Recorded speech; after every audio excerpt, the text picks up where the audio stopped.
ನಮಸ್ಕಾರ, ನ್ಯೂಸ್ 26ಗೆ ಸ್ವಾಗತ. ಹಿಂದುಳಿದ ಯಾದಗಿರಿ ಜಿಲ್ಲೆಯಲ್ಲಿ ಎಸ್ಎಸ್ಎಲ್ಸಿ ಪರೀಕ್ಷೆಯಲ್ಲಿ ಕೊನೆಯ ಸ್ಥಾನದಲ್ಲಿ ಬರುತ್ತಿರುವ ಹಿನ್ನೆಲೆಯಲ್ಲಿ ಸುರಪುರ ತಾಲೂಕಿನ ಕೆಂಬಾವಿ ಪಟ್ಟಣದ ಉತ್ತರಾದಿ ಮಠದಲ್ಲಿ ಶ್ರೀ ಸತ್ಯಪ್ರಮೋದ ಯುವ ಸೇನೆಯ ವತಿಯಿಂದ 10ನೇ ತರಗತಿ ವಿದ್ಯಾರ್ಥಿಗಳಿಗೆ 2 ದಿನಗಳ ಕಾಲ ಪರೀಕ್ಷಾ ತರಬೇತಿಯ ವಿಶೇಷ ಕಾರ್ಯಾಗಾರವನ್ನು ಹಮ್ಮಿಕೊಳ್ಳಲಾಗಿತ್ತು. ಈ ಕಾರ್ಯಾಗಾರದಲ್ಲಿ ಪಟ್ಟಣ ಮತ್ತು ವಲಯ ಎಲ್ಲಾ ಸರ್ಕಾರಿ ಕನ್ನಡ ಮಾಧ್ಯಮ ಪ್ರೌಢಶಾಲೆಯ ಸುಮಾರು 500ಕ್ಕೂ ಅಧಿಕ ವಿದ್ಯಾರ್ಥಿಗಳು ಭಾಗವಹಿಸಿದ್ರು. ಮುಖ್ಯವಾಗಿ ಗಣಿತ, ವಿಜ್ಞಾನ, ಇಂಗ್ಲಿಷ್ ಮತ್ತು ಕನ್ನಡ ವಿಷಯಗಳ ಕುರಿತು ರಾಯಚೂರು, ವಿಜಯಪುರ ಹಾಗೂ ಕಲಬುರಗಿಯ ನುರಿತ ಸಂಪನ್ಮೂಲ ಶಿಕ್ಷಕರಿಂದ ಕಾರ್ಯಾಗಾರದಲ್ಲಿ ಕಲಿಕೆಯನ್ನ ಕಲಿಸಲಾಯಿತು. ಜಿಲ್ಲಾ ತಾಲೂಕು ಮಟ್ಟದ ಶಿಕ್ಷಣ ಇಲಾಖೆಯ ಅಧಿಕಾರಿಗಳು ಈ ಕಾರ್ಯಕ್ರಮದಲ್ಲಿ ಭಾಗವಹಿಸಿದ್ರು.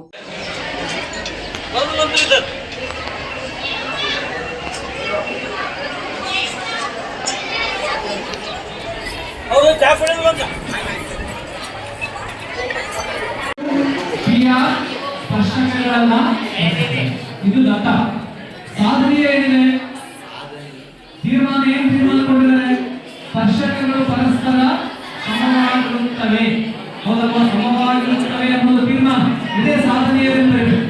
ನೆಕ್ಸ್ಟ್ ಸಾಧನೆ ನೋಡ್ರಿ, PQ ಸಮವಿದೆ PR, ಇದು ಸಾಧನೆ. ಹೌದಾ? ಗ್ಯಾರಂಟಿ ಸಿಗ್ತದೆ. ಸ್ವಂತ ಬರೀಬೇಕಂದ್ರೆ 1.5 ಮಾರ್ಕ್ಸ್ ನಮ್ಗೆ ಇಷ್ಟು ಬರೋದು ಸಾಕು. ಇಷ್ಟು ಬಂದ್ರು ನಿಮಗೆ 1.5 ಮಾರ್ಕ್ಸ್ ಗ್ಯಾರಂಟಿ ಕೊಡ್ತಾರೆ. OQ, OR, OP ಗಳನ್ನ ಏನ್ ಮಾಡ್ಬೇಕಾಗುತ್ತೆ, ಸೇರಿಸಬೇಕಾಗುತ್ತೆ. ಸೊ ಈಗ ನಾವು ಅದನ್ನು ಸೇರಿಸಿದೀವಿ. ರಚನೆಯನ್ನು ಯಾವಾಗಲೂ ಏನ್ ಮಾಡ್ಬೇಕು, ಡಾಟೆಡ್ ಲೈನ್ ಅಲ್ಲಿ ಮಾಡ್ಬೇಕು. ರಚನೆಯನ್ನು ಏನ್ ಮಾಡ್ಬೇಕು, ಡಾಟೆಡ್ ಲೈನ್, ಹೌದಲ್ವಾ? ಈ 3 ಸ್ಟೆಪ್ ಆದ್ಮೇಲೆ ನೆಕ್ಸ್ಟ್ ಸ್ಟೆಪ್ ಯಾವುದು, ಸಾಧನೆ. ಇದು ಕೊನೆ ಹಂತ. ಈ ಸಾಧನೆಯಲ್ಲಿ ಏನ್ ಮಾಡ್ತೀವಿ, ಈಗಾಗಲೇ ನಮ್ಗೆ ಏನ್ ಗೊತ್ತಿದೆ, ಓನ ಕ್ಯೂ ನಲ್ಲಿ ನಂಬರ್ ಕೋನ ಇದೆ, ಹೌದಲ್ವಾ? ಕ್ಯೂ ಬಿಂದುವಿನಲ್ಲಿ ಏನಿದೆ, ನಂಬರ್ ಕೋನ ಇದೆ. ಹಾಗಾದ್ರೆ ವಿಕರಣ ಯಾವ್ದಾಗ್ತದೆ, OP ವಿಕರಣ ಯಾವುದು, PQ ಸಮವಿದೆ PR ಅಂತ ಇದೆ, ಹೌದಾ? PQ ಮತ್ತು PR ಎರಡು ಪರಸ್ಪರ ಸಮಾನ ಸಾಧಿಸಬೇಕಿದೆ. ಹೀಗಾಗಿ ನಾವು ಈ 2 ತ್ರಿಭುಜಗಳನ್ನು ಪರಿಗಣಿಸ್ತೀವಿ. ತ್ರಿಭುಜ PRO ಮತ್ತು ತ್ರಿಭುಜ ಮಾಡಕ್ ಹೋದ್ರೆ ಬಹಳಷ್ಟು ನಮ್ಗೆ ಏನಾಗ್ತದೆ, ಕಷ್ಟ ಆಗ್ತದೆ. ಅದಕ್ಕೆ ಅರ್ಥ ಮಾಡ್ಕೋಬೇಕು. ಪ್ರಮೇಯ ಎಷ್ಟು ಸಾಧ್ಯನೋ ಅಷ್ಟು ಪ್ರಮೇಯನ ಅರ್ಥ ಮಾಡ್ಕೊಳ್ಳಿಕ್ಕೆ ಪ್ರಯತ್ನ ಮಾಡಬೇಕು. ಯಾಕೆಂದ್ರೆ ಎಲ್ಲನೂ ನಾವು ಬೈಹಾರ್ಟ್ ಮಾಡಿ ನೆನ್ಪಿಟ್ಕೊಂಡ್ರೆ ನಮ್ಗೆ ಪ್ರೆಷರ್ ಆಗ್ತದೆ. ಅದಕ್ಕೆ ಪ್ರಮೇಯವನ್ನೆಂದು ಬೈಹಾರ್ಟ್ ಮಾಡಬಾರ್ದು. ಸಾಧ್ಯ ಆದಷ್ಟು ಸ್ಟೆಪ್ಸ್ ಗಳನ್ನ ಅರ್ಥ ಮಾಡ್ಕೋಬೇಕು. ಏನ್ ಅರ್ಥ ಮಾಡ್ಕೋಬೇಕು ನೋಡಿ, ಹೇಳಿದ್ನಲ್ಲ, ಹೇಳಿಕೆಯಲ್ಲಿ 0 ಮಾರ್ಕ್ಸ್ ಕೊಡ್ತಾರೆ. ಈ ಕಾರ್ಯಕ್ರಮ ಏನಂತಂದ್ರೆ, ಈಗ SSLC ಮಕ್ಕಳಿಗೆ ಅಂದರೆ ಈ ಟೋಟಲಿ ನಮ್ಮ ಯಾದಗಿರಿ ಜಿಲ್ಲೆನೇ ಬಂತು. ಇದೊಂದು ಹಿಂದುಳಿದ ಪ್ರದೇಶ, ಶಿಕ್ಷಣದಲ್ಲಿ ಹಿಂದುಳಿದ ಪ್ರದೇಶ ಅಂತೇಳಿ ಒಂದು ಹೆಸರುವಾಸಿಯಾಗಿಬಿಟ್ಟಿರುತ್ತೆ. ಅದನ್ನು ಅಲ್ಲಗಳಿಬೇಕಾಗ್ಯದ ನಾವೆಲ್ಲರೂ ಸೇರಿ.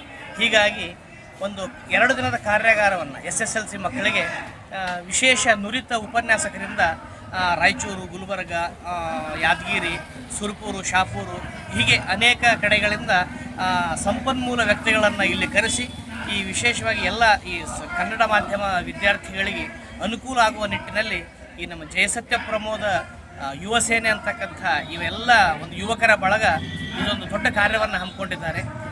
ಇನ್ನೊಂದು ವಿಶೇಷ ಏನಂದರೆ, ಈ ಕಾರ್ಯಕ್ರಮಕ್ಕೆ ಹೆಚ್ಚಿನ ಸಂಖ್ಯೆಯಲ್ಲಿ ಈ ಮಕ್ಕಳು ತುಂಬ ಆಸಕ್ತಿಯಿಂದ, ಯಾಕಂತಂದರೆ ಇಲ್ಲಿ ಕಲಿಕೆಯ ಒಂದು ಪ್ರಭಾವ ಮಕ್ಕಳಿಗೆ ತುಂಬ ತಿಳಿಯುವ ರೀತಿಯಲ್ಲಿ ಶಿಕ್ಷಣ ಕೊಡ್ತಾ ಇದ್ದಕ್ಕಾಗಿ ಮಕ್ಕಳು 2 ದಿನವೂ ಪರಿಪೂರ್ಣ ಎಲ್ಲ ಶಾಲೆಯಿಂದ ಎಲ್ಲ ಮಕ್ಕಳು ಕೂಡ ಇಲ್ಲಿ ಹಾಜರಾದದೊಂದು ವಿಶೇಷತೆ.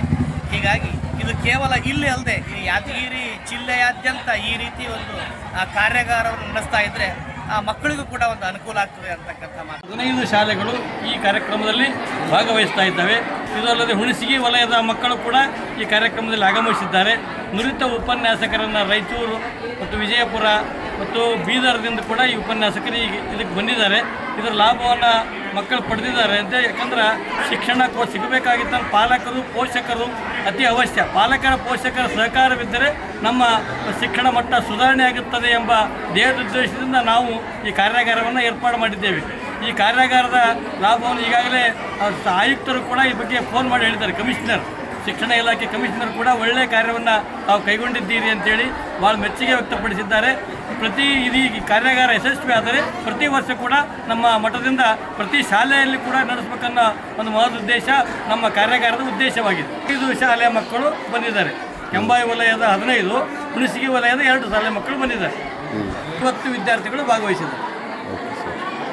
ಕಾರ್ಯಕ್ರಮವನ್ನು ಇಲ್ಲಿ ಕುಳಿತ ಮಕ್ಕಳಷ್ಟಲ್ಲದೆ ಹೊರ ಜಿಲ್ಲೆಯಲ್ಲಿ ಹೊರ ತಾಲೂಕುಗಳಲ್ಲಿ ಕುಳಿತಂಥ ಮಕ್ಕಳಿಗೆ ಕೂಡ ಅನುಕೂಲವಾಗಲಿ ಅಂತ ದೃಷ್ಟಿಯಿಂದ ಒಂದು ವೆಬ್ಸೈಟನ್ನು ಕೂಡ ನಾವು ಕ್ರಿಯೇಟ್ ಮಾಡಿ ಬಿಟ್ಟಿದ್ದೀವಿ. ಅದರಲ್ಲಿ ಕೂಡ ಸುಮಾರು ಜನರು ನೋಡ್ತಾ ಇದ್ದಾರೆ, ಮೆಚ್ಚುಗೆ ವ್ಯಕ್ತಪಡಿಸ್ತಾ ಇದ್ದಾರೆ. ಉಸ್ತುವಾರಿ ಸಚಿವರು ಆದಂಥ ಶರಣಬಸಪ್ಪ ದರ್ಶನಾಪುರ ಅವರು ಕೂಡ ಮೆಚ್ಚುಗೆಯನ್ನು ವ್ಯಕ್ತಪಡಿಸಿ ಹರ್ಷ ವ್ಯಕ್ತಪಡಿಸಿದ್ದಾರೆ. ಇಂಥ ಸಂಸ್ಥೆಯವರು ಇಂಥ ಕಾರ್ಯಕ್ರಮಗಳನ್ನು ಏರ್ಪಡಿಸಿದರೆ ಸರ್ಕಾರದೊಂದಿಗೆ ಸಹಕಾರ ಮಾಡಿದಂತಾಗುತ್ತದೆ, ಸರ್ಕಾರದ ಯೋಜನೆಗಳು ಕೂಡ ಯಶಸ್ವಿಯಾಗುತ್ತದೆ.